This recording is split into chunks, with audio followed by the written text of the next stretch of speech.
एक गधा था, नाम था मनमौजी। अपने नाम की तरह ही मनमौजी था। जब जी चाहे काम करता, जी चाहे तो कुछ भी नहीं करता। बस उसे अपने मालिक से प्यार था, लेकिन आजकल उससे भी नाराज चल रहा था, क्योंकि मालिक काम तो खूब लेता था, लेकिन खाने को सिर्फ सूखी घास दिया करता था। मनमौजी जी तोड़ काम किया करता था, लेकिन फिर भी भरपेट और हरी घास न मिलने के कारण वह मालिक से भी नाराज होता जा रहा था। मन ही मन सोच रहा था कि अगर इस बार मुझे भरपेट खाना नहीं दिया या मुझसे ज़्यादा काम कराया तो मैं मालिक को भी सबक सिखा दूंगा। अगले दिन उसका मालिक मोहन उस पर भारी सामान लादकर उसे शहर की ओर ले जा रहा था। तभी तेज न चल पाने के कारण उसने मनमौजी को डंडा मार दिया। मनमौजी पहले से ही चिढ़ा हुआ था। मनमौजी ने मालिक को ही लात मारी और सारा सामान गिराकर जंगल की ओर भाग गया। जंगल में हरी हरी घास देखकर उसका मन खुश हो गया। वो हरी घास खाने लगा। तभी रास्ते में उसकी मुलाकात भालू और कुछ और जानवरों से भी हुई। उन सब ने पूछा, अरे भैया, तुम कौन हो? तुम्हें पहले तो हमने जंगल में नहीं देखा।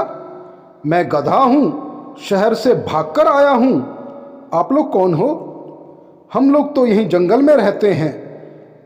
भैया, यहाँ जंगल में शेर ने बहुत परेशान कर रखा है, तुम भी सावधान रहना। वह रोज हम में से किसी न किसी जानवर को मारकर खा जाता है। हम सब यहाँ बहुत डरे और सहमे हुए रहते हैं। अब गधे ने कहा, भैया मैं किसी से नहीं डरता, वो शेर हो या हाथी। मुझे कुछ कहा तो उसे उसी वक्त सुधार दूंगा। ठीक है भैया। उधर शेर जंगल में शिकार के लिए बारहसिंगा खरगोश के पीछे पड़ गया। दोनों ने अपनी जान बचाने की कोशिश की। खरगोश तो बचकर निकल गया, लेकिन शेर ने बारहसिंगा को मार दिया और खा लिया। सोनू तोते ने पूरे जंगल में शोर मचा दिया, बारहसिंगा मारा गया, सब मारे जाओगे, कोई नहीं बचेगा, शेर सबको मारकर खा जाएगा। अगले दिन शेर शिकार के लिए फिर जिराफ और गैंडे के पीछे पड़ गया। पूरे जंगल में दोनों लड़ते रहे। गैंडा तो बचकर निकल गया, लेकिन शेर ने जिराफ को मारा और फिर खा लिया। उधर सोनू तोते ने मोनू कबूतर के साथ मिलकर जंगल में फिर से आग भड़का दी कि शेर ने जिराफ को मारकर खा लिया है, अब वो तुम सबको भी मारकर खा जाएगा। कब तक डर डर के जियोगे? अब शेर का मुकाबला करना सीखो। सारे जानवर बेहद डर गए थे और सोचने लगे किस तरह अपने और अपने परिवार को शेर के चंगुल से बचाएं। उधर जंगल में शेर का सामना मनमौजी गधे से हो गया। वह उसे डराने की कोशिश करने लगा और उसके चारों ओर घूमने लगा, लेकिन मनमौजी भी बिल्कुल नहीं डरा। शेर ने मनमौजी गधे से पूछा, तू कौन है बे? यहाँ जंगल में क्या कर रहा है?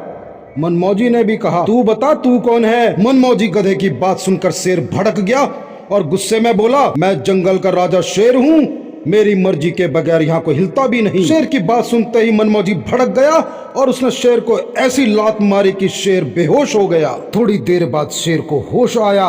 उसका पूरा बदन दर्द से कराह रहा था। वह दबे कदमों से धीरे धीरे अपने गुफा की ओर चल पड़ा। गुफा पर पहुंचकर शेर सोचने लगा, अगर ये बात जंगल में पता चल गई कि वह गधे से पिटकर आया है तो सब उससे डरना छोड़ देंगे और उसके भूखे मरने की नौबत आ जाएगी।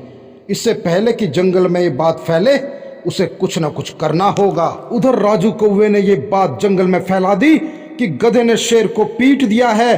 जाओ सब जाकर गधे से मदद मांगो, वही तुमको इस शेर के डर से मुक्ति दिलाएगा।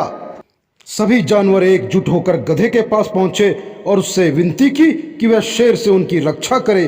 गधे ने उनको वचन दिया कि वह शेर से उनकी रक्षा करेगा। उधर दूसरी ओर शेर ने योजना बनाई और रात के अंधेरे में गधे को मारने के लिए जंगल की ओर चल पड़ा। मनमौजी गधा जंगल में एक पेड़ के नीचे बड़े मजे से सोया हुआ था। तभी शेर वहां पहुंचा और उसने मनमौजी पर हमला कर दिया। वह मनमौजी को घसीटता हुआ जंगल की ओर ले चला। तभी मनमौजी की नींद टूटी और सामने शेर को खड़ा देखकर वह सब कुछ समझ गया। उसने अपने आप को छुड़ाया और शेर पर हमला कर दिया। शेर पहले भी मनमौजी गधे की लातें खा चुका था। वह डर के मारे वहां से भाग खड़ा हुआ। मनमौजी उसका पीछा करने लगा। शेर भागते हुए दूसरे जंगल में जाकर छुप गया। वह समझ गया था कि गधे के रहते वह अब उस जंगल में और शिकार नहीं कर पाएगा। उसने प्रण किया कि अब वह इसी जंगल में रहेगा और दोबारा उस जंगल में नहीं जाएगा। सुबह होते होते ये खबर पूरे जंगल में फैल गई कि गधे ने शेर को जंगल से भगा दिया है। सबने मिलकर गधे का स्वागत किया और उसे जंगल का राजा स्वीकार कर लिया।